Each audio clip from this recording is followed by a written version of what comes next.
I'm from the federal government, and I'm here to help you all today. And it's an honor for me to be here. You're probably wondering what in the world your leadership team was smoking when they asked somebody from my line of work to come here and speak.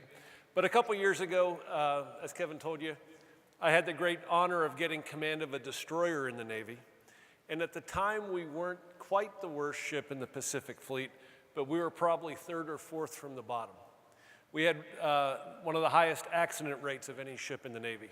The quarter before I took command of the ship, our retention rate was 8%, meaning we were retaining 8% of the sailors eligible to re-enlist. And when you think of the military, you may think, oh, you can order your people around, and you know what, I can, but I can't order them to stay. And my sailors are volunteers, just like your customers are volunteers. And I realized I'm going to have to give them a reason why they should want to stay, why they should want to come to work every day and be passionate and motivated about what they signed up for. And so I take command of the ship, and I'm thinking about all the things I can't influence. I don't get to choose my missions. I don't get to choose the people I work with. I can't change out anybody on the ship. I've got to play the same hand that's already there. And I have zero input into the budget that's given to carry out our mission. And I'm thinking, this is it. It's the end of the line for me.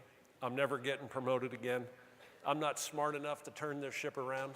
I graduated in the top 80% of my class at the Naval Academy. And one day I decided, you know what, I'm going to stop obsessing over all the things I can't influence.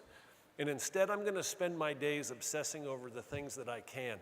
And I realized the one variable that I can influence was the crew, to get them to start working together better as a team. The way a ship is organized, we have 5 departments on the ship. And historically, they're operated as independent silos.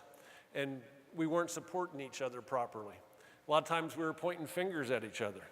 And so what I decided to do was to figure out a way to better integrate the 5 departments on the ship and get the crew to understand it's in our own best interest to work together better as a team. It doesn't pay to be near the bottom of our industry. And what I want us to do is to put ourselves in a position to control our own destiny so that if we ever get called into combat, you know, we're going to be safe. And so what happened by focusing only on my crew, communicating to them where we're headed and why it's in their own best interest, giving them the training necessary to be successful. But at the end of the day, I also listened to them. I interviewed every sailor on the ship, all 310 of them. And I tried to treat them with respect and dignity and get them to understand, you know, we're all in this together. And what happened was, in 15 months, the same crew that was performing near the bottom was awarded the Spokane Trophy.